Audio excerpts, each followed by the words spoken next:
Ustaz, bagaimana dengan konflik peperangan yang terjadi di Palestina dengan Israel? Saya jelaskan singkat, karena saya punya kewajiban untuk menyampaikan itu. Saya memang atas izin Allah, saya dipercaya untuk menjadi bagian dari dari bagian yang menyampaikan Islam dengan penuh rasa damai. Bahwa konflik yang terjadi di Palestina dan Israel, sebenarnya konflik itu bukan konflik baru, Bapak Ibu Saudaraku. Tapi konflik itu sudah terjadi dari 3.000 tahun yang lalu. Kerajaan Israel itu dulu dibangun oleh Nabi Allah Daud alaihissalam dengan putranya Sulaiman alaihissalatu wassalam. Nabi Sulaiman wafat, ditinggalkan kepada anaknya 2 yang tidak jadi nabi.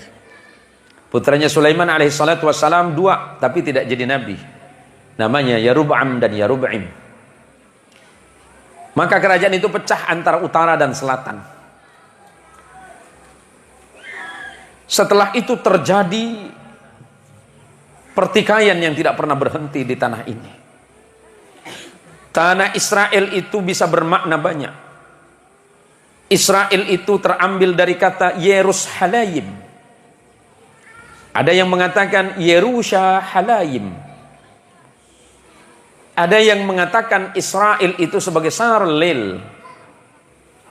Ada yang mengatakan bahwa Israel itu adalah tanah Darussalam. Karena sesungguhnya memang di tanah Israel itu, di Palestina itu, yang kemudian dipecah menjadi Palestina dan Israel. Di situ ada ribuan para nabi yang pernah Allah utus di tanah ini. Tetapi ada 400 nabi yang pernah dibunuh oleh bangsa Israel itu sendiri. Nabi yang pernah dibunuh di tanah itu, mulai dari Nabi Daniel, Nabi Armia, Nabi Jurjis atau Jerjis. Di situ nabi yang pernah dibunuh oleh orang Israel itu. Ada Nabi Zakaria dan Nabi Yahya. Zakaria itu ayahnya dan Yahya itu putranya.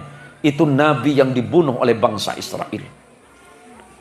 Bangsa Israel itu bangsa. Yahudi adalah agamanya.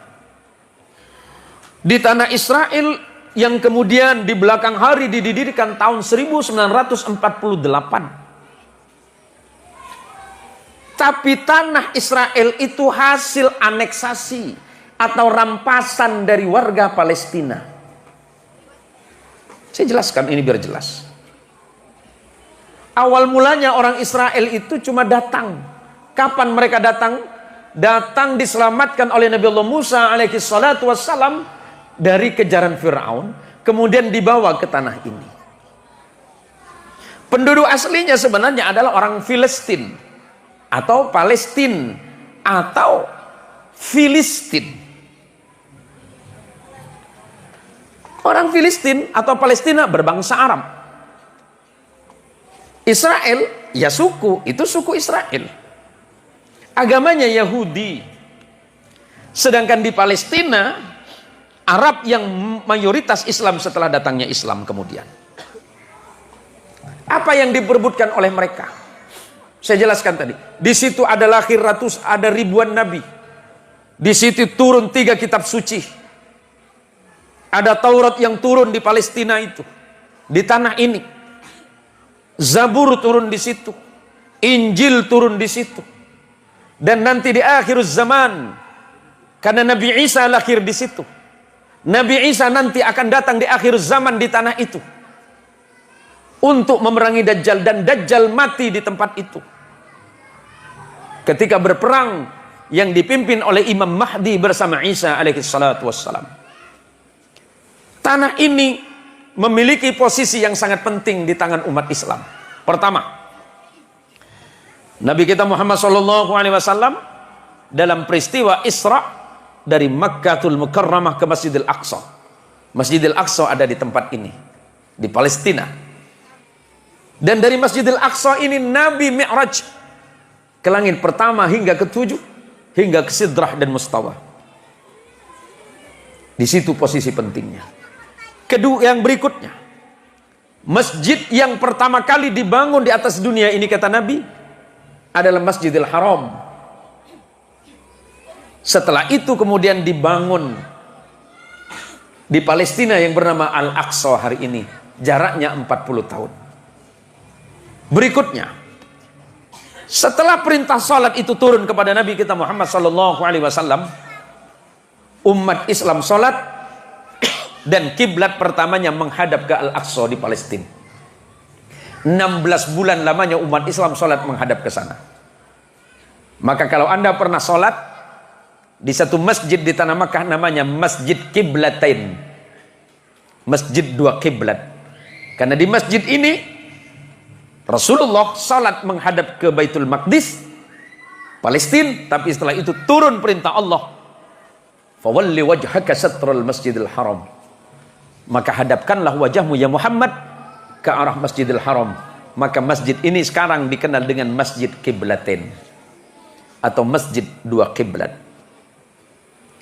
Yang berikutnya, kenapa umat Islam itu sangat mencintai Al-Aqsa? Kata Nabi SAW, tidak boleh kalian berniat dan menyengaja datang ke masjid di dunia ini kecuali 3 masjid. Pertama, Masjidil Haram, Mekah. Kedua, Masjid Nabawi, Madinah, masjidku. Dan yang ketiga, Masjid Al-Aqsa, Palestina. Yang berikutnya, Al-Aqsa ini pernah dikuasai oleh umat Islam pada masa penaklukan Iskandariyah Mesir, sampai kemudian termasuk salah satunya adalah penaklukan Al-Aqsa. Artinya apa? Umat Islam sangat mencintai Al-Aqsa. Umat Islam sangat mencintai tanah ini, tanahnya para nabi dan para rasul, di mana wahyu Allah pernah turun di situ. Dan hari ini atas kekejaman bangsa Israel, orang-orang Palestina tanahnya terampas dan hanya tinggal 5% tanahnya. Padahal dulu 100% itu punya Palestina. Apa yang dilakukan oleh Israel hari ini? Menunjukkan kepada kita dan mengajarkan kepada kita. Jangankan kita tidak dimusuhi oleh itu, oleh orang-orang Yahudi. Bahkan nabi mereka sendiri dibunuh karena tidak sesuai dengan keinginan mereka. Yang Allah sebutkan dalam Quran, bismillahirrahmanirrahim. وَلَتَجِدَنَّ شَدَّ النَّاسِ عَدَاوَةً لِلَّذِينَ آمَنُوا الْيَهُودُ وَالَّذِينَ أَشْرَكُوا. Yang paling keras permusuhannya terhadap kalian umat Islam, siapa? Mereka adalah orang-orang Yahudi dan orang-orang musyrik yang membenci kalian.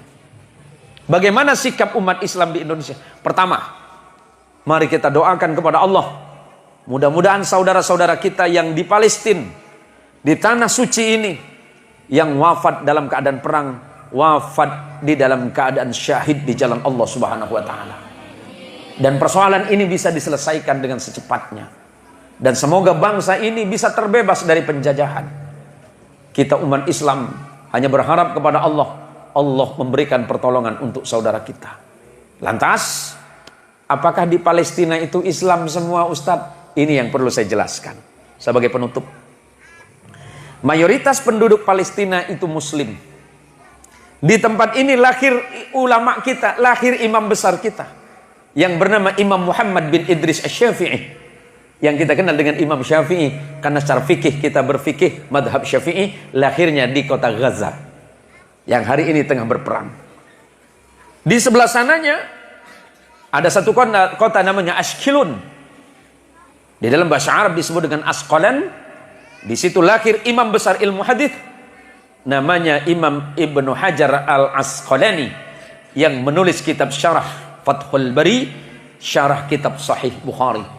Imam Sufyan Ats-Tsauri juga lahir di situ. Ada banyak sekali ulama-ulama besar yang lahir di tanah ini. Apa yang harus kita lakukan? Kita sangat menolak apa yang terjadi hari ini. Aneksasi, pemaksaan, perampasan hak hidup. Di Palestina mayoritas Muslim. Walaupun orang Nasrani juga banyak. Orang Yahudi juga banyak di situ. Di tanah Israel mayoritas Yahudi. Tetapi orang Islam juga ada. orang Nasrani juga ada. Pemerintah Indonesia sudah mengeluarkan sikap mengecam sekeras-kerasnya tindakan yang dilakukan oleh Israel.